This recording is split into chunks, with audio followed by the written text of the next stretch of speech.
there's two different interests when you talk about the US involvement. There's obviously the interests of the US and the Western world, which is to erase this nuclear threat, right? From a regime that's constantly saying to America and to Israel.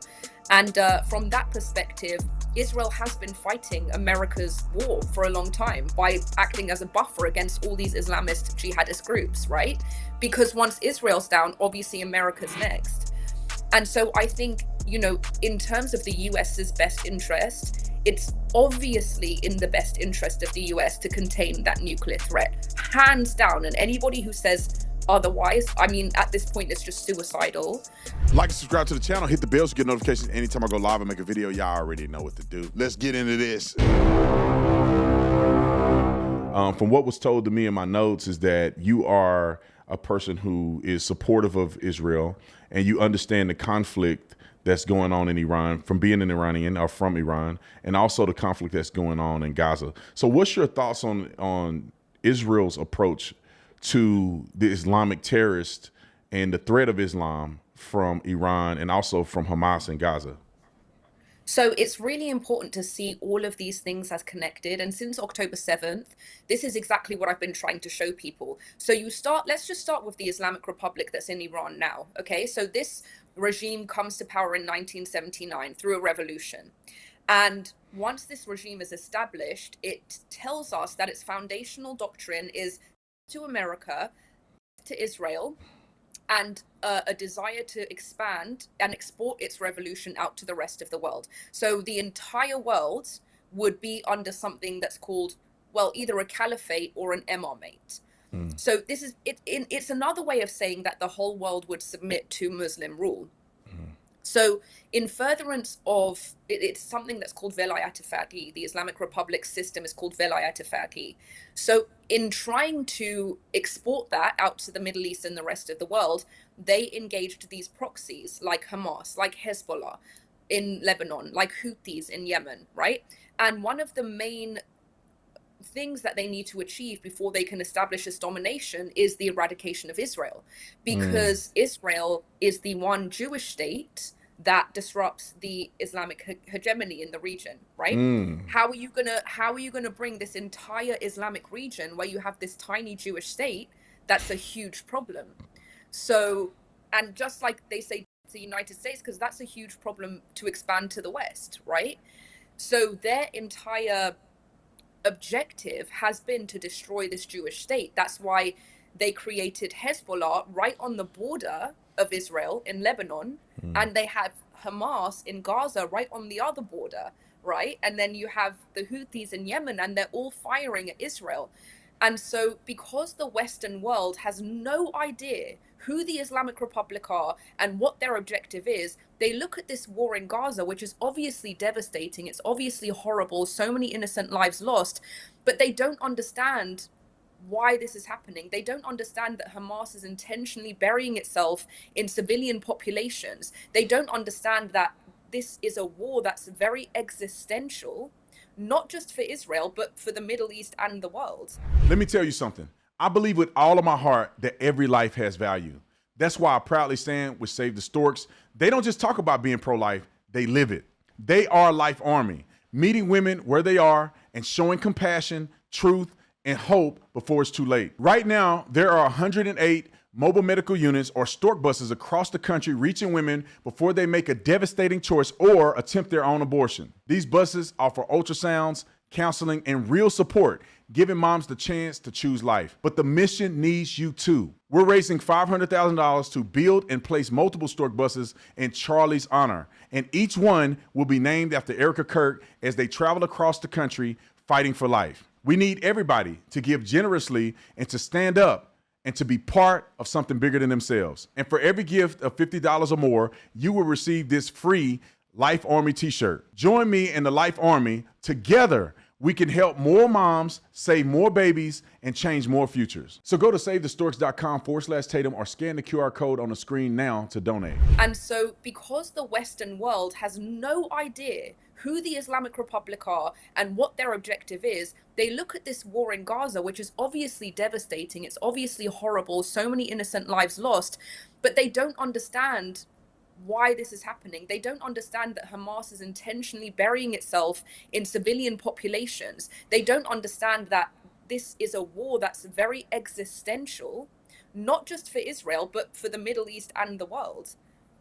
I'm glad you said that, because you kind of brought it in perspective for me, because it makes sense now why this is such a big issue and why Israel is fighting so hard against this. And I feel like in the West and in America, people are, and in my opinion, they're thinking that Israel will just have this this idea of trying to dominate the region, and they're doing it for nefarious reasons, when what you articulated is very clear to me, that they're trying to surround Israel. And there's been plenty of wars that have been fought, Proxy, and also Iran and Israel and Syria and Israel and all these wars that have been fought. And it makes sense because they are this little bitty country that's keeping, I guess, this Islamic terrorist group from containing the region, owning the Mediterranean Sea, and having all of that access.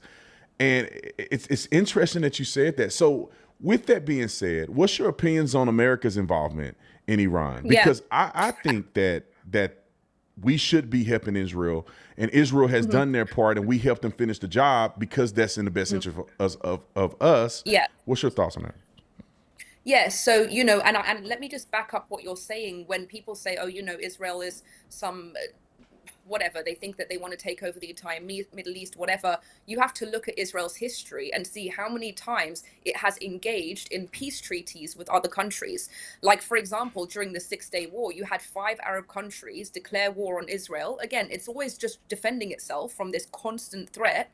And then it ends up making peace with Egypt and returning the Sinai. It has peace treaties with the UAE, with other Arab countries, with Bahrain. It's always looking to make peace, except in the instance that it's constantly under attack by multiple actors at the same time, right?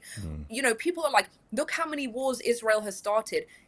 Hamas started the war on October 7th. Hezbollah fired next on October 11th. Then come in the Houthis, right? And it's constantly under this barrage of attacks by the primary backer as well, which is the Islamic Republic in Iran. And for some reason, people can't see this. In terms of your question about the US's involvement, look, we haven't even got to this conversation, but the people in Iran are against the regime. Statistically, the overwhelming people, more than 81%, 85% of Iranians are against the regime, and they've been protesting and fighting for freedom for years. For some reason, nobody has anything to say about that, because, of course, it's Islamophobic to criticize a regime that's hanging them from cranes. Like, what century are we in? What century are we in that every single day Iranians are being hanged for dissent? This is medieval torture. They're shooting out their eyes.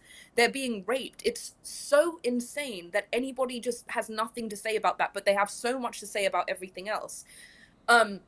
So there's 2 different interests when you talk about the US involvement. There's obviously the interests of the US and the Western world, which is to erase this nuclear threat, right? From a regime that's constantly saying to America and to Israel. And from that perspective, Israel has been fighting America's war for a long time by acting as a buffer against all these Islamist jihadist groups, right? Because once Israel's down, obviously America's next.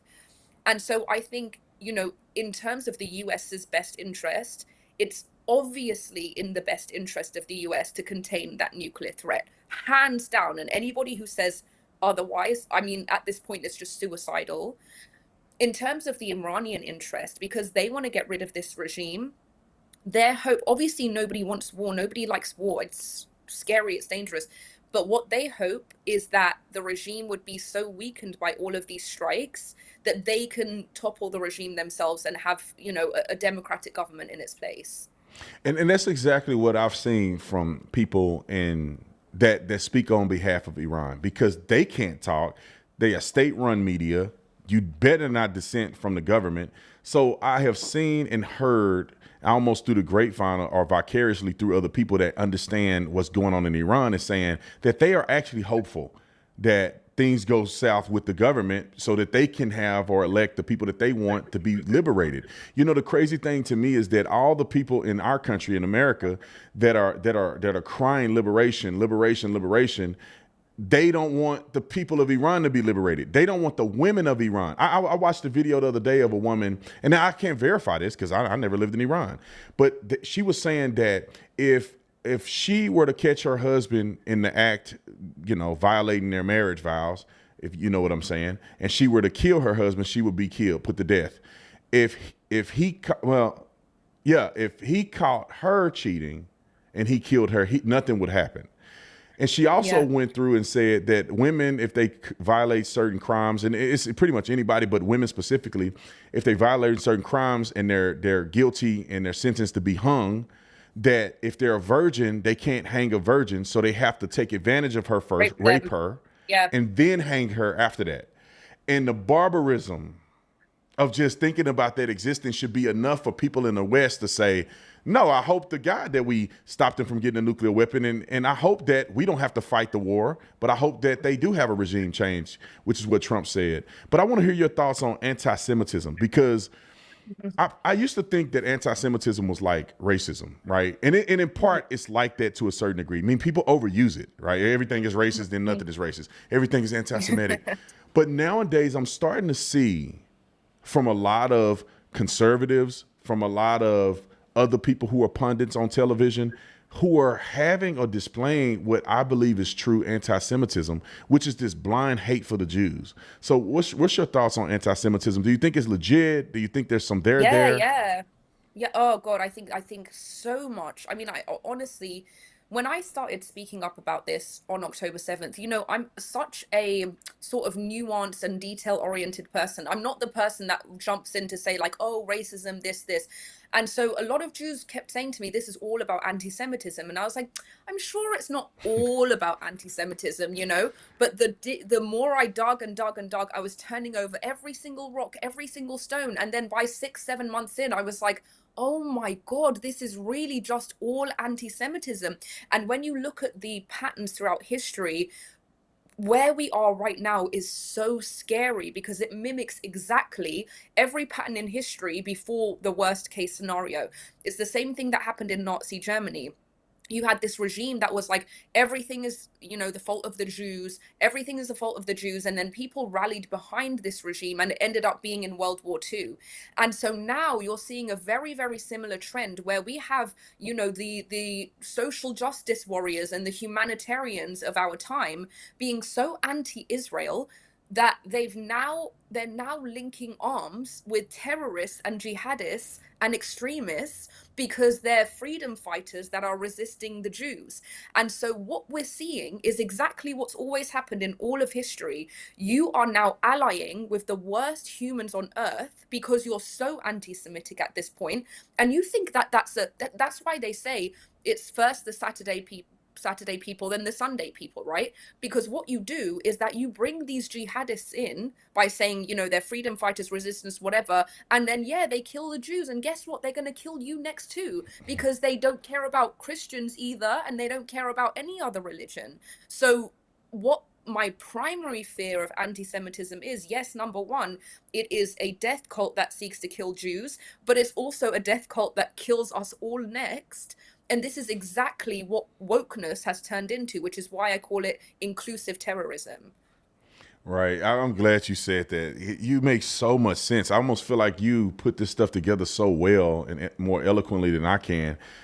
You are 1,000%. I used to think that anti-Semitism was just blown out of proportion. I'm like, yeah, everything's anti-Semitic. It's not about people. People cannot like Jews, and there's nothing wrong. People don't like groups, and they have their reasons. But then I started I think it's almost like I say people get bit by the anti-Semite bug. That's what I say, because it seems like a virus. Yeah, it goes down a path, right? It starts with questioning one thing, which is reasonable, right? I mean, it's reasonable to question Benjamin Netanyahu. It's reasonable to question how much money we give Israel and making sure that we're being stewards over the money that our taxpayers are paying. It's reasonable, but it doesn't stop there. Even if the government does something poor or does something, untoward, that's the same thing that America does. We do stuff we weren't supposed to do as the government. You don't say, I hate America. You go like, no, I love Americans. Well, they do say that. They do. They definitely do. And I think some of the people, and to be honest, I think some of the people in America that claim to be patriots are starting to turn on their own country. Exactly. And this is it's the craziest thing that the people that say America first are now the ones that are blaming America for everything. And it's so, this is what I always talk about, right? I always talk about ideological subversion.